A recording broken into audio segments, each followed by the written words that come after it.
오늘은 예수로 사는 삶이라는 제목으로 우리가 같이 우리 삶에 왜 우리는 믿음을 갖고 있지만 그것이 능력으로 경험되지 않는가, 오랫동안 교회를 다니고 믿음 생활을 했지만 도대체 뭘 믿는다는 거고, 그리고 우리가 안에 능력으로 주님의 살아계심을 경험한다는 것은 도대체 어떻게 우리가 바꿀 수가 있는 건가, 그런 현실적인 질문과 우리가 실제로 느려지지 않는 이 마음에서 좀 오늘 말씀을 묵상하고 질문해 보고 싶습니다. 예수님을 믿는데 왜 우리 삶은 이렇게 퍽퍽할까요? 왜 분노 하나가 조절이 되지 않고 왜 우리 마음속에 우울감은 쉽게 떠나지 않을까요? 우리는 교회를 열심히 다니고 있잖아요. 우리는 구원을 받았잖아요. 심지어 우리가 지난주에 예수님께서 우리 안에 계신 그 증거에 대해서 말씀으로 확인했잖아요. 그런데 주님이 우리 안에 계시는 것은 너무도 분명한데 왜 우리는 이렇게 두려운 게 많고 염려와 걱정이 많은 걸까요? 이런 현실을 마주하고 나면 우리 대부분의 성도님들은 내 믿음이 없어서 혹은 믿음이 약해서 라고 이렇게 생각하십니다. 정말 그렇다면 어떻게 해야 믿음이 좋아지는 걸까요?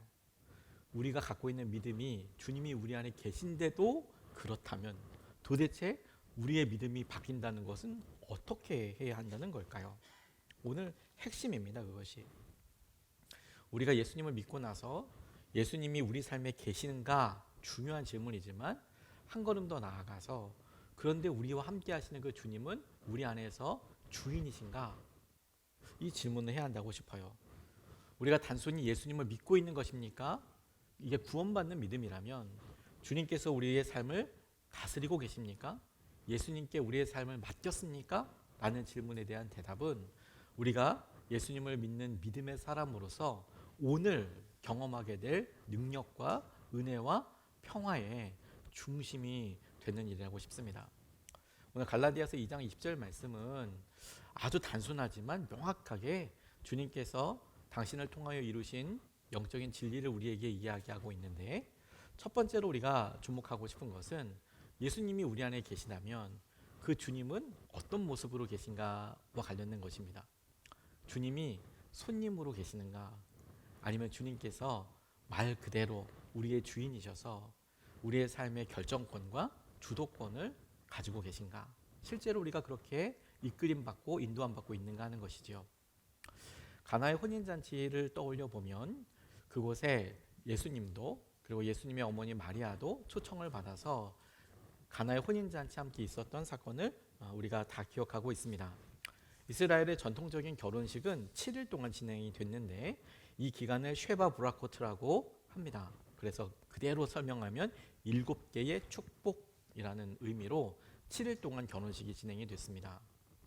성경에도 이런 여러 예가 나와요. 대표적으로 야곱이 레아와 결혼했을 때 7일을 채워라 이렇게 이야기하잖아요. 그리고 자기가 속았지만 7일을 채우고 다시 라헬과 결혼하는데 또 7일을 채우잖아요. 왜 7일일까? 도대체 왜 7일을 세울까? 쉐바 브라코트 때문에 그래요. 결혼을 하면 7일 동안이 결혼 기간이었어요. 예식이 진행되는 기간이었습니다. 삼손도 이방 여인 블레셋 여인과 결혼을 하는데 수수께끼를 내요. 그 수수께끼를 마치는 기간이 7일이었습니다. 그래서 결국에는 마친 것 때문에 또 아주 엄청난 일이 일어나죠. 왜 7일 동안 수수께끼를 내고 기다리느냐? 쉐바 브라코트 때문에 그래요. 결혼을 하고 7일 동안의 기간이 있게 되는 것이죠. 그럼 여러분 생각해 보세요. 7일 동안 진행이 될 때 당시에 같이 먹고 같이 마시면서 기뻐합니다. 그 기뻐하고 즐거워하는 그런 기간에 핵심이 되는 것은 포도주였습니다. 근데 그도 그럴 것이 대화가 계속되고 그리고 계속 먹고 그리고 함께 하는 데에 이 중심이 포도주였던 것이죠. 이스라엘 문화 자체가 물이 석회 물이었기 때문에 물을 그대로 마시는 것은 많이는 못 마십니다. 그래서 전통적으로 포도주를 담궈서 먹을 수밖에 없었고 그걸 음용하면서 마시면서 서로 이야기와 축복과 하는 기간이 지속이 되었던 것이죠. 근데 바로 그게 떨어진다는 거예요. 그러니까 참여한 그냥 손님들 입장에서는 왜 떨어졌지? 뭐 안 주지? 그냥 끝났나 보다. 먹을 게 없나 보다. 뭐 이런 정도겠지만 혼주의 입장에서는 정말 큰 일인 거예요. 왜냐하면 손님들이 더 이상 오지 못하고 혹은 왔어도 바로 가게 되고 평생 한 번 하게 되는 결혼인데 얼마나 민망하고 난감하겠습니까? 꼭 필요한데 바로 그 핵심인 포도주가 떨어져 버린 것이죠.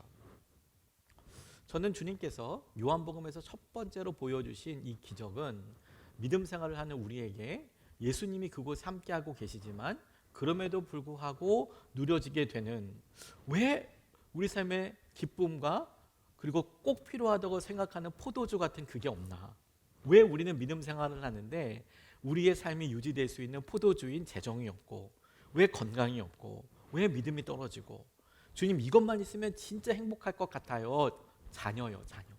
자녀들의 삶과 그들의 건강을 간절히 기도하지만 왜 자녀 문제로 우리가 이렇게 다루심을 받을까? 왜 포도주가 없을까?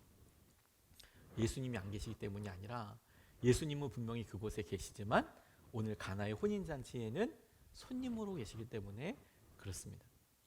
손님은 함께 있지만 우리에게 뭔가 요구하지 않습니다. 요구하더라도 선이 분명히 있죠.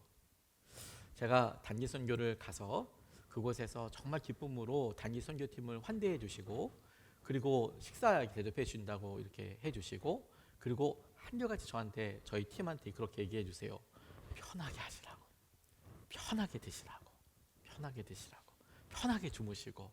마음은 너무 감사하고 그게 어떤 사랑과 정성인지 잘 알고 있죠. 하지만 여러분, 제가 진짜 편하게 생각했다고 해서 제가 그 집에 냉장고를 이렇게 열고, 그리고 이불을 마음대로 막 이렇게 옮기고, 혹은 침대를 마음껏 이렇게 정말 저희 집에서 하는 것처럼 하면 마음은 정말 그분들이 환대하고 기쁨이겠지만 사실 그 다음에도 제가 초청받을 수 있을까요? 제가 신방 가서 열어놓은 문 아니면 절대로 들어가지 않지 않습니까? 안심하시라고. 제가 벌컥벌컥 들어가고 그리고 장롱문을 번쩍번쩍 열어보고 이러면 다음 신방한다 그러면 아무도 저를 부르지 않을 거예요. 부담스럽지 않겠습니까? 손님들은 손님의 역할이 있는 거죠. 환대는 환대이지만. 근데 예수님의 모습이 우리가 스스로 주님을 그렇게 거리를 띄워두고, 주님 우리 집에 함께 하시고 우리 마음에 함께 하세요. 하지만 제게 주님이 영향력이나 이런 거는 서로 우리가 지켜야 될 선이 있고, 주님은 딱 그만큼, 손님으로서의 그만큼 이런 거리가 있는 것이죠. 그게 가나의 혼인잔치에 예수님이 함께하고 계셔도 포도주가 떨어지고 어찌할 바 모르는 혼란이 일어나게 되는 이유인 겁니다. 그래서 이 이야기가 마리아를 통해서 어떤 일이든지 시키시는 대로 해봐라, 해라. 하인들이 예수님의 말을 쫓아서 물 떠다 놓고, 그리고 그 물 다시 퍼서 나눠주려는 단순한 순종을 통해서 다시 물이 포도주로 변하는 놀라운 기적이 일어나게 됐던 증거, 핵심은 손님으로 계셨던 주님께서 그 상황과 그 장소에서 주인이 되셔서 주님의 주도권과 결정이 모든 일의 중심이 되었을 때 일어나게 되는 기적이 바로 포도주가 되었던 기적이 되겠죠. 우리 삶에 여러분, 내 믿음이 물과 같아, 맹탕이야, 혹은 우리 삶이 이렇게 무기력하지 않고 일어나기 위해 라고 한다면 다시 뭘 점검해야 된다고요? 주님은 우리 가운데 분명히 계시지만 우리는 그 주님이 손님으로서 우리와 함께하고 있는지, 우리의 주인으로서 함께하고 계시는지를 물어야 한다는 거예요. 주님의 동행하시는 것은 우리에게도 너무 중요하고, 그리고 주님의 관점에서도 우리에게 중요한 질문이 될 수 있다고 싶습니다. 마태복음 11장 28절에서 30절까지의 말씀을 보면 이렇게 나와 있습니다. 수고하고 무거운 짐을 진 사람은 모두 내게로 오라. 내가 너희를 쉬게 하겠다. 나는 마음이 온유하고 겸손하니 내 멍에를 메고 나한테 배워라. 그리하면 너희는 마음의 쉼을 얻을 것이다. 내 멍에는 편하고 내 짐은 가볍다. 라고 이렇게 이야기하고 있습니다. 주님께서 함께하는 모습에 대해서 수고하고 무거운 짐진 사람들을 당신께 오라고 초청하고 계시는데, 이것은 이스라엘의 멍에를 보면 조금 더 확실하게 그려볼 수 있습니다. 이렇게 생겼습니다. 제가 사진을 한 장 준비했는데요. 이스라엘은 우리나라가 갖고 있는 그런 쟁기 문화가 아니라 이렇게 생겼어요. 두 소가 함께 멍에를 칩니다. 그래서 소를 세는 독특한 단위도 있었어요. 우리는 한 마리, 두 마리, 세 마리 이렇게 세잖아요. 그런데 이스라엘은 한 결이, 두 결이 이렇게 세요. 이 결이는 두 마리를 짝으로 저렇게 한 세트로 세는 겁니다. 그러니까 밭을 간다라고 이야기할 때 이스라엘 사람들은 두 마리 소가 가는 거고 그 두 마리 소가 짚고 있는 멍에는 이렇게 생겼다는 거예요. 한번 다음 장이요. 따로 보면 이렇게 생겼습니다. 네, 아예 두 마리가 목을 이렇게 들일 수 있도록 이스라엘의 쟁기는 저렇게 생겼습니다. 멍에는 저렇게 생겼습니다. 주님께서 수고하고 무거운 짐진 자들을 당신께로 오라고 이야기하고 저 멍에를 뭐라고 이야기하고 계시냐면 나의 멍에를 메라고 말씀하고 계세요. 나의 멍에라고 이야기한다면 저 한쪽은 당연히 초청한 우리가 멍에를 지게 되겠죠. 그러면 나머지 한쪽은 누가 지고 있는 걸까요? 나의 멍에라고 하셨으니까 주님이 지시는 거죠. 주님이 우리에게 수고하고 무거운 짐진 자들을 함께 오라고 이야기하실 때에 주님은 우리에게 또 다른 능력을 주셔서 우리 혼자 그 일을 하게 하시도록 하시는 것이 아니고 주님이 함께 우리의 짐을 지시고 당신과 함께 나아가는 길로 초청해 주신 것이죠. 그런데 손님으로 계신 주님, 우리는 주님이랑 함께하면 제가 힘들어요 이렇게 얘기하지만 주님도 그 짐이 많으십니다. 2인 삼각경기 다리를 묶고 우리가 같이 빨리 가려고 하면 한 사람이 넘어지면 다른 사람은 잘 갑니까? 그런 일은 없습니다. 둘이 같이 짐을 쥐어보면 한 사람이 빨리 가거나 무겁거나 밑으로 내리면 다른 사람은 뭐 아무렇지도 않습니까? 부부 사이에 사이가 안 좋아지면 남편은 아주 행복한데 아내만 힘든 겁니까? 혹은 아내는 너무 기쁜데 남편은 혼자서 시름시름 앓는 겁니까? 그런 건 없습니다. 웃고 있을지 몰라도 양쪽은 서로 너무 힘든 거죠. 너무 힘든 거죠. 다만 우리가 보기에 저 사람은 모른 척한다고 생각할지 몰라도 아니요. 그건 마음을 다 열어보지 않았기 때문에 그런 겁니다. 우리는 예수님 때문에 우리가 힘들다고만 생각하잖아요. 그렇지 않아요. 주님이 말씀을 안 하시죠. 기다려 주시죠. 언제나. 주님이 얼만큼 기다려 주시는지 아시겠습니까? 십자가에서 당신의 살이 다 벗겨질 정도로 주님은 그 멍에를 주시고 우리의 삶을 어쩌면 질질질질 끌려가시듯이 기다려 주시고 참아주시는 것일 수도 있다는 거예요. 여러분 정말 주님과 동행을 생각한다면 주님과 같은 방향과 주님과 같은 속도와 주님과 함께하는 것에 대한 우리의 아주 긴밀하고 예민한 감각, 끊임없이 바라보는 것들이 필요하지 않겠습니까? 우리 마음에 능력이 되지 않아.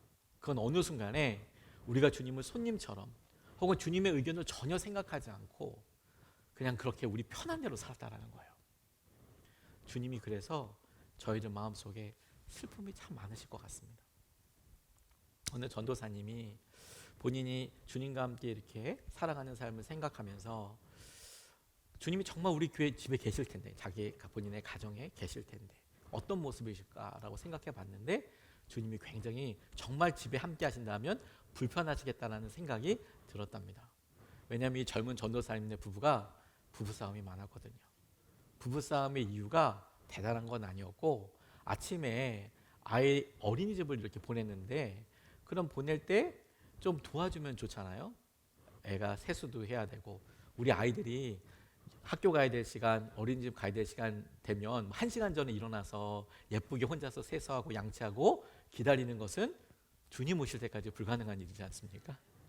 9시에 가야 돼서 8시 반에 버스 오니까 출발하게 되면 29분에 엄마가 마침내 화를 내야 가는 거잖아요. 그래서 머리 이렇게 떠서 나가면서 밥으로 이렇게 먹이면서 가방 질질 끌고 이렇게 가는 거지 않습니까? 그러니까 사모님 입장에서는 좀 도와주면 좋겠는 거예요. 근데 이 젊은 전도사님은 저녁 늦게까지 이렇게 있다가 새벽 예배 딱 5시 갔다 오면 한 6시 반, 7시 되면 요 갈 때까지 1시간이 너무 잠들기 좋은 코스인 거예요. 그러니까 이게 자죠. 그러면 이게 어려운 거예요, 사모님은. 그래서 부부싸움이 막 계속 일어나게 되는데 주님이 정말 우리 집에 계신다고 믿어지니까 그러면 마음이 어떠시겠어요? 여러분들이 딸네 집에 갔는데 딱 보니까 둘이 한판 했어. 그러면 마음이 막 편하면서 아, 나 이 집에 오래 있어야겠다.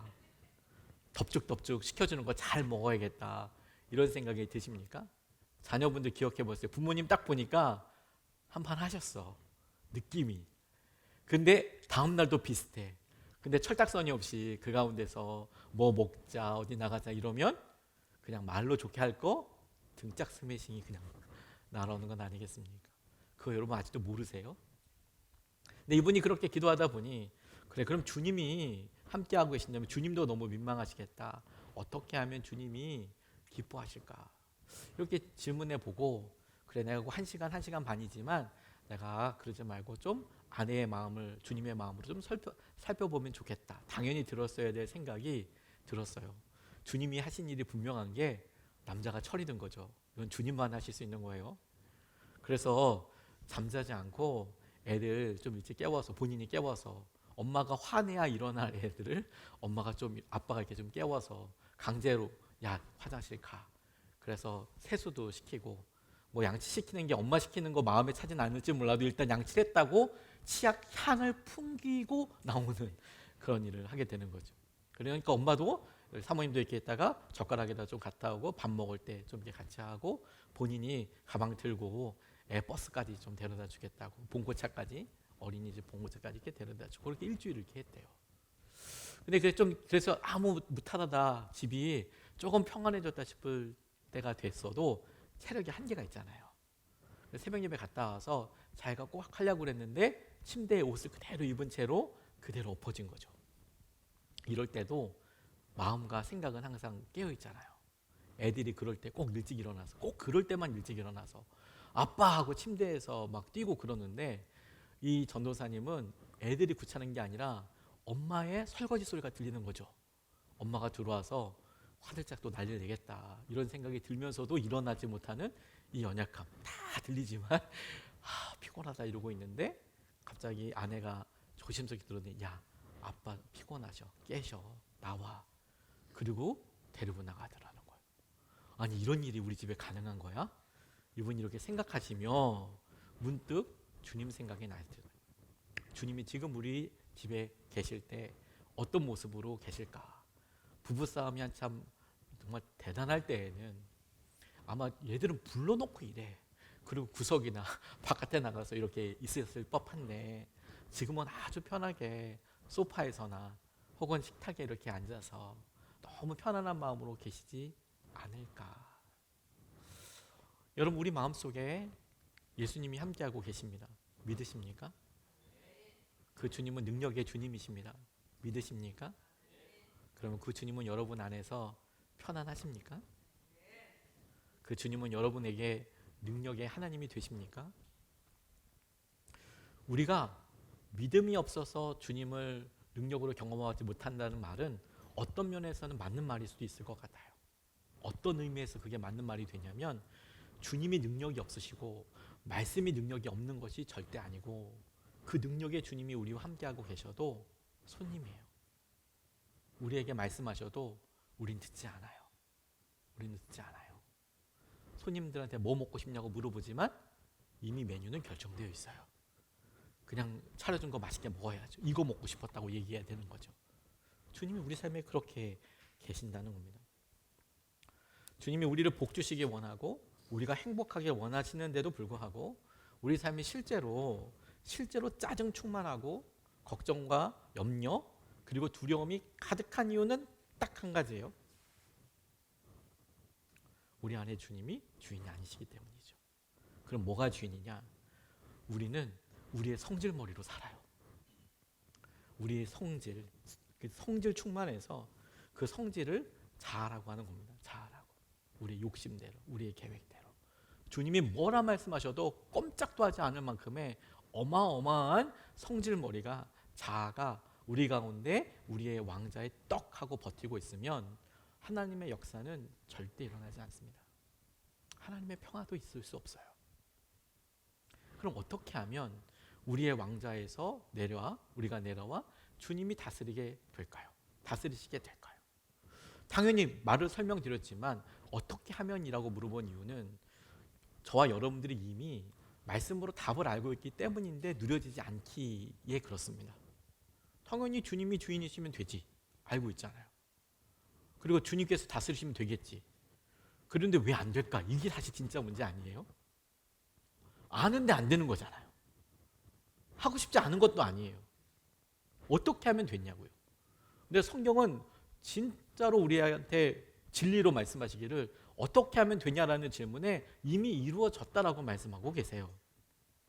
말씀이 우리에게 명확하게 지시하시는 바는, 명확하게 나타나시는 바는 이미 그 일이 우리 가운데 이루어졌고, 우리가 그 일을 따르지 못하는 것과 관련돼서 주님이 말씀하시는 겁니다.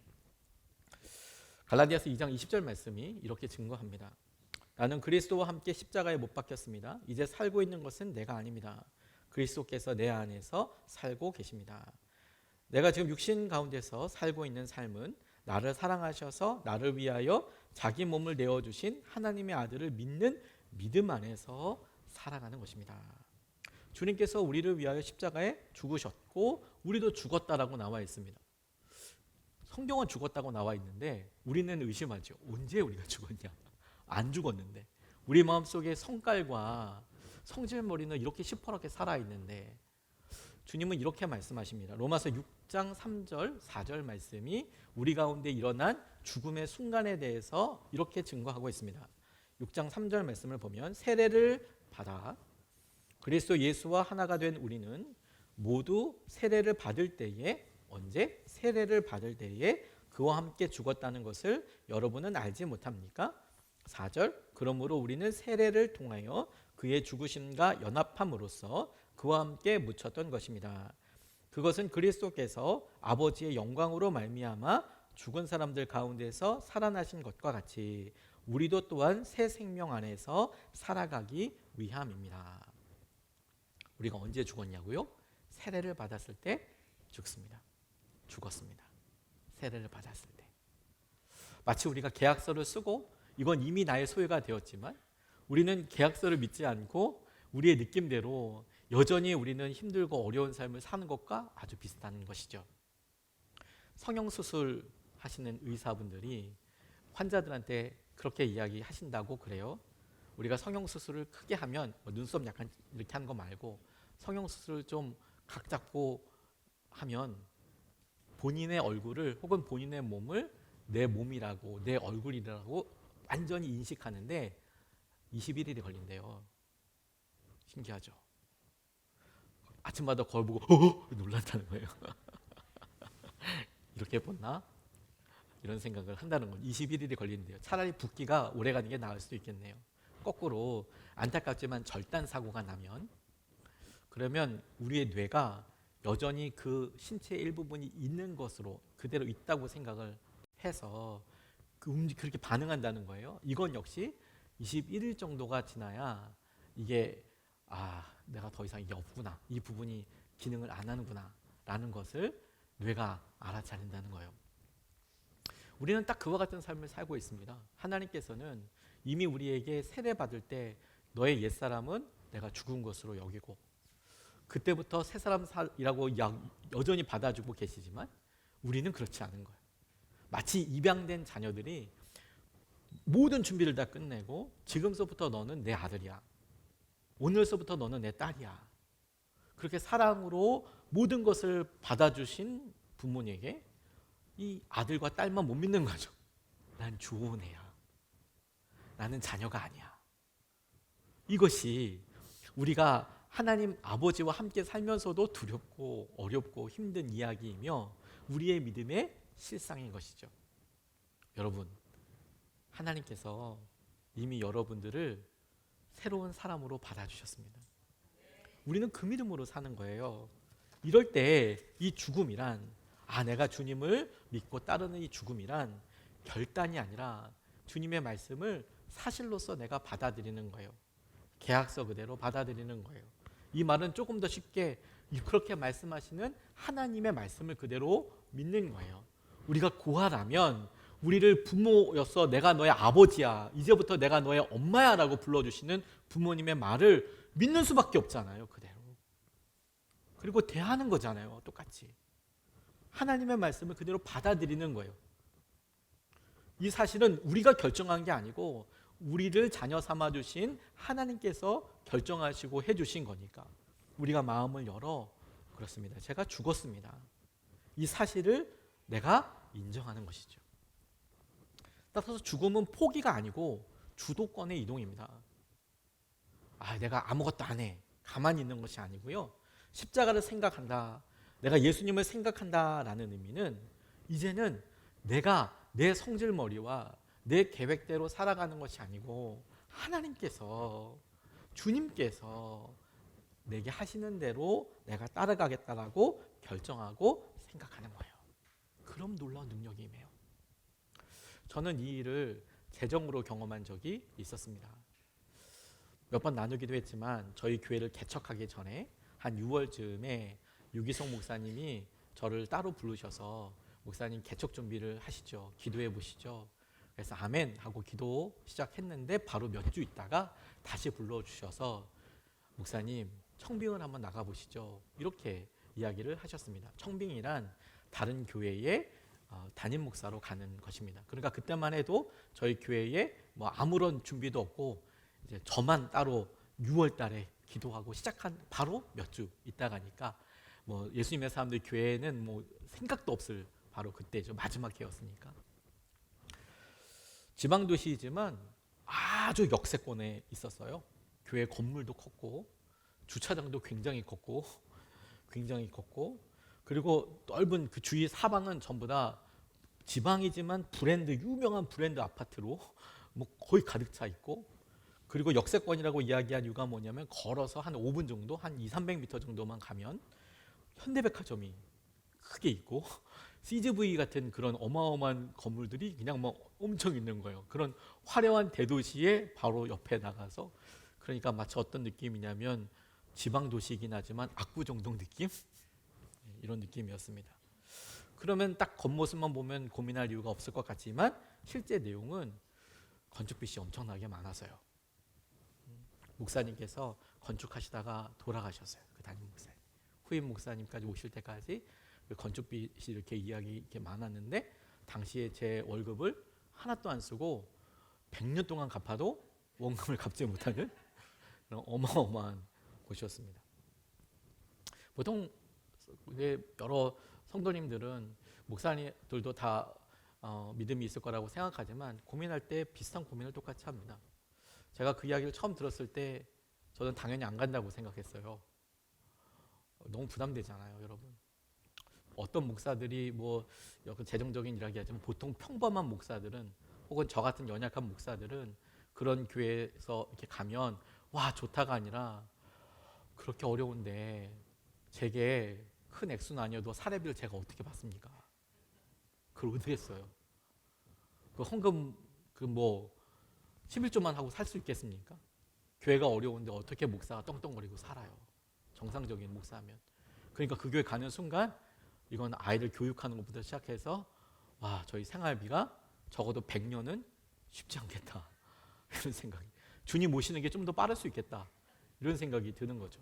그러니까 당연히 저는 사실 기도하자마자 주님의 인도하심이 아니지 이렇게 생각을 했어요. 아닌 것 같다고 이렇게 말씀을 드렸습니다. 근데 잘 기도해 보라고도 이야기하셨지만 실제로 제 마음속에 들리는 여러 생각들이 저의 민낯을 다 드러냈습니다. 제 마음속에는 어떤 생각들이 들기 시작했냐면 너 거기 고생할까 봐 안 가는 거지? 너 거기 가면 돈 없어서 안 가는 거지? 너 거기 가면 두려운 거지? 너 하나님께 다 드렸다고 했는데 거기 그렇게 결정하면 너희 삶이 실패하는 것 같고 거기서 평생 고생하면서 목회할 것 같으니까 안 가는 거지 라는 소리가 너무도 분명하고 또렷하고 그리고 24시간 계속. 그리고 그 말에 저는 다 변명을 하지만 어떤 변명도 시원하지 않고 어떤 변명도 초라해지는 것을 보게 돼서요.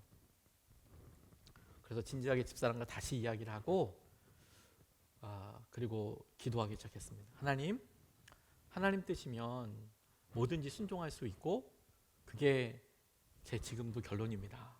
이런 고백과 함께 기도하다 보니 주님께서 마음에 확신을 주셔서 유기성 목사님한테 찾아가서 가겠다라고 말씀을 드렸어요. 그때 유 목사님의 대답이 지금도 잊혀지지 않아요. 그럼 이제 그 빚은 목사님이 혼자서 알아서 하시는 겁니다.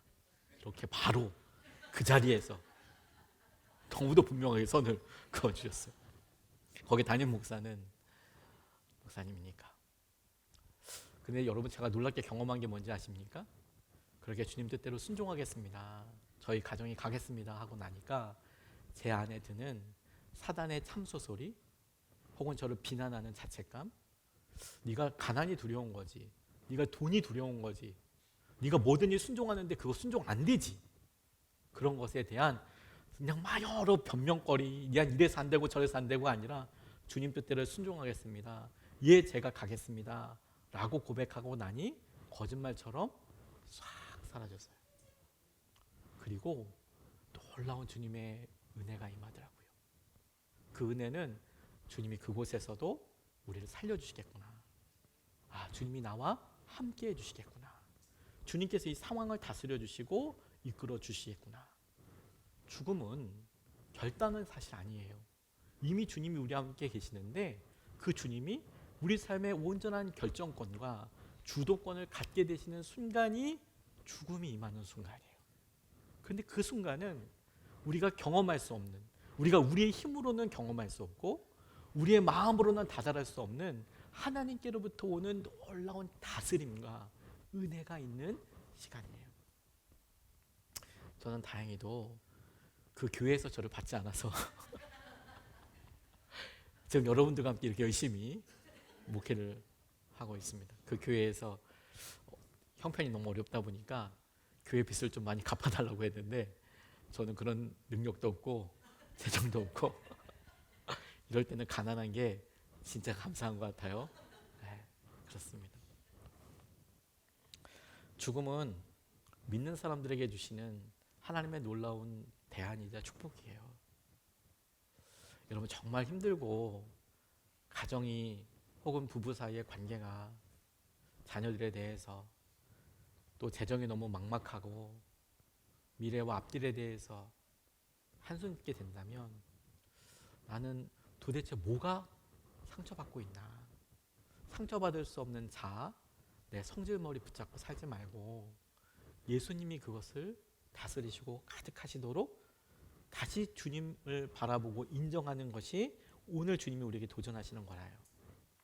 로마서 8장 11절 말씀을 보면 예수를 죽은 사람들 가운데서 살리신 분의 영이 여러분 안에 살아계시면 그리스도를 죽은 사람들 가운데서 살리신 분께서 여러분 안에 계신 자기의 영으로 여러분의 죽을 몸도 살리실 것입니다. 죽을 몸도 살리시는 그 주님의 영, 성령 혹은 예수의 영, 예수님께서 언제 우리를 죽을 몸에서 살리시겠습니까? 그분이 우리의 왕이 되실 때, 우리를 진정으로 100% 주도하실 수 있고 결정하실 수 있고 이끌어 가실 수 있을 때야 비로소 생명과 능력으로 경험되는 은혜를 경험하게 되는 것이죠. 저와 비슷한 경험을 하셨던 목사님이 있더라고요. 요즘 TV도 많이 나오시고 뭐 유튜브에서도 많이 나오시던데 김관성 목사님과 함께 식사를 하면서 좀 개인적으로 교제를 한 적이 있었어요. 이분이 개척 시절 이야기를 하시는데 기도 제목이 한 가지였대요. 하나님 나 한 번만 도와주십시오. 하나님 정말 딱 한 번만 도와주십시오. 이렇게 기도했대요. 한 번만 도와달라고. 내 인생에 딱 한 번만. 그래서 늦게 목회를 시작하셨는데 돈이 없으니까 평일날 먹고 살아야 되잖아요. 그래서 동업을 해서 학원을 차렸는데 확 말아먹고, 그래서 청빙 아닌 청빙으로 갔는데 지하 교회에 사택이 있다는 걸서 갔는데 사택은 지하실 그 본당 옆에 지하. 그러니까 사모님은 정말 1년 365일 내내 잔기침과 폐렴을 달고 살고 아이들도 그렇게 어려운데, 근데 진짜 큰 불편함은 뭐였냐면 화장실이 지하에 없고 지하를 나와서 1층으로 바깥으로 해서 들어간 1층에 화장실이 있었던 거예요. 이거 남자들은 그냥 간다고 하지만 사실 사모님 아내분과 딸은 참 이게 쉽지가 않아요. 가서 이렇게 하기가, 또 바깥에서 다른 남자들도 만날 수 있고 그러잖아요. 그게 좀 편하지 않잖아요. 그게 너무 힘들었대요. 그래서 이분들이 주님이 주신 지혜로 해결한 것은 우리 역사와 전통을, 우리 조상들이, 믿음의 조상은 아니어도 조상들이 썼던 요강이라는 훌륭한 전통 문화유산 있지 않습니까? 문화재 이걸 뒤에 갖다 놨어요. 그리고 가족들이 철떡같이 약속했습니다. 언니, 우리 여기다 소변만 보는 거다. 절대로 소변만 보는 거야. 라고 하면 꼭 간밤에 배신자들이 있는 거예요. 오늘 밥 먹는데 배신자들은 힘차겠죠. 그러니까 이분이 딸한테 시키기도 그렇고, 그러니까 이제 목사님 항상 그거 요강 채우는 거 하는데 그걸 꼭 이렇게 나르고 나면 계단 나르다가 꼭 그렇게 흘리기도 하고, 꼭 손을 이렇게 담그기도 하고. 그러니까 욕지기가 이제 막 같이 나오는 거죠. 그래도 자기가 그렇게 한 거니까. 그런데 아내도 힘들고 어렵고 하나님 한 번만 도와달라고 하는데 하나님 절대 안 도와주시는 것 같고, 어머님이 울산 사시는데 울산에서 매번 전화 오시면 어머니가 믿음 생활을 안 하시는 것과 진배 없는 그런 분인데 항상 월요일날 전화해서 전날 손님은 많이 왔냐고 이렇게 물으셔서 손님 많이 안 왔다고, 손님 없다고. 그리고 항상 덧붙여서 야, 너는 목사상이 아니야. 넌 노가다상이야. 넌 노가다 해야 돼. 이렇게 항상 축복해 주셨대요. 너는 목사하지 않고 안 어울려. 너는 노가다 해야 돼. 울산에 내려와서 노가다 하자고 계속 그러셨대요. 근데 이분이 너무 힘들어서, 그렇게 부부싸움도 너무 많고 너무 힘들어서 한 번만 도와달라고 했는데 한 번도 안 도와주신 하나님 때문에, 그래서 이제 교회 사표 내고, 그리고 이제 진짜 울산 가가지고 내가 노가다 해야겠다. 근데 그 즈음에 아들이 갑자기 백일장을 나간다고 그래서, 아들이 시골 그 고향신데 외곽에 있는 곳이었거든요. 그래서 한 학급이 한 학년이었대요. 한 학급이 한 그 학년 몇 명 안 되는 거죠. 좀 있으면 폐교될 만한 그런 학교인데 백일장 나간다고 해서 야, 너 너무 기대하지 말아라. 기대 많이 하면 실망한다. 이런 믿음의 말을 또 해주면서 기대하지 말아라. 괜히 상처받는다. 근데 얘가 덥석 가서 장원을 했다는 거, 1등을. 그래서 이 교육청에서 하는 걸로 나간다고 해서 야, 믿음의 말로 기대하지 말아라. 상처받는다. 괜히 상처받는다. 이런 엄청난 믿음의 말로 계속 얘를 나가지도 않는데 나가서도 괜히 기대하지 말아라. 근데 선생님한테 연락이 왔대요. 얘가 그 교육청에서 하는 곳에 전체 장원을 하게 됐다고. 이 초등학교 다니는 아들이. 근데 그 글 감 제목이 뭔지 아십니까? 홍수와 요강이었어요. 비가 막 내리면 물이 교회에 그렇게 많이 차는데, 그러면 둥둥둥둥 이제 이 방석도 이렇게 하고 요강도 노아의 방주처럼 뜨는 거죠. 그러면 그거 뜨는 요강 들고 다니고 이렇게 했던 거를 초등학교 다니는 애가 이렇게 써서 낸 거예요. 전 도대체 그걸 읽는 선생님은 어떤 마음이었을까 싶어요. 근데 그 이야기를 들었는데 목사님이 기쁘지가 않더래요. 자기가 이렇게 가난하게 요강 떠다니는 그런 곳에서 이렇게 하고 있는데 하나님 한 번만 도와달라고 그렇게 이야기하는, 이게 도대체 뭐냐고 그렇게 이야기하고 있었던 그분이 그제서야 아들이 썼다는 홍수와 요강 이야기를 보면서 이렇게 생각이 되더래요. 아, 내 인생이 초라해 보여도 우리 아이는 이것 가지고 은혜도 누릴 수 있고 축복도 받을 수 있고, 아, 내가 이렇게 힘들고 어렵지만 예수님 손에 있으면 충분한 거구나. 예수님 손에 있으면 충분한 거구나. 그분이 그렇게 경험하고 난 다음에 목회가 바뀌기 시작하더래요.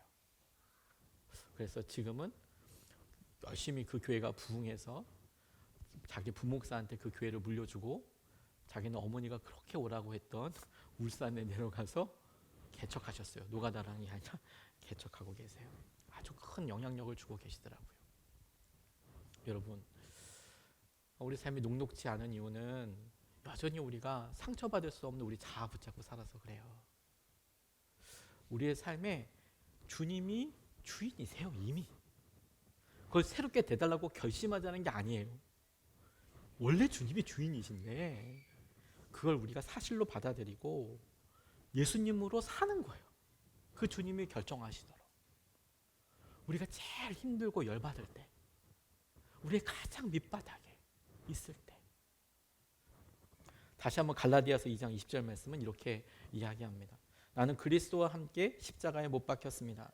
이제 살고 있는 것은 내가 아닙니다. 여러분 이미 여러분들이 살고 있는 것이 아닙니다. 그리스도께서 여러분들 안에 살고 계십니다. 우리가 지금 육신 가운데 살고 있는 삶은 우리를 사랑하셔서 우리를 위하여 자기 몸을 내어주신 하나님의 아들을 믿는 믿음. 하나님의 아들이시니까 당연히 우리를 다스리시고 우리의 삶의 중요한 결정들, 주님 제가 제 성질대로 살지 않고 이제 주님의 마음으로 그 사람을 대하겠습니다. 하나님, 내가 이 재정의 문제와 내 삶의 어려운 이 일을 내가 고민하지 않고 주님께 기도하겠습니다. 주님의 뜻대로 쫓아가겠습니다. 그게 아들을 믿는 믿음 안에서 살아가는 방식인 거예요. 우리가 죽음을 마주하고 인정하는 순간은 주님이 우리 안에 진정으로 왕이 되셔서 우리에게 행복과 축복을 회복하시는 놀라운 시간이 될 것입니다. 오늘 우리는 이 일을 통해 이 일을 주님께서 미리 말씀하신 성찬을 통해서 다시 한번 확정하려고 합니다. 저희가 매월 첫째 주에 성찬을 통해서 일을 하지만 하나님께서 오늘 말씀과 함께 딱 마치 도장 찍듯이 계약서에 재갱신, 월세 갱신하고 전세도 2년마다 갱신하지 않습니까? 우리는 매월마다 매일마다 갱신하듯이 주님이 주인이시고 오늘 이 성찬을 먹는 것은 열심히 살겠습니다라는 결단의 자리가 아니에요.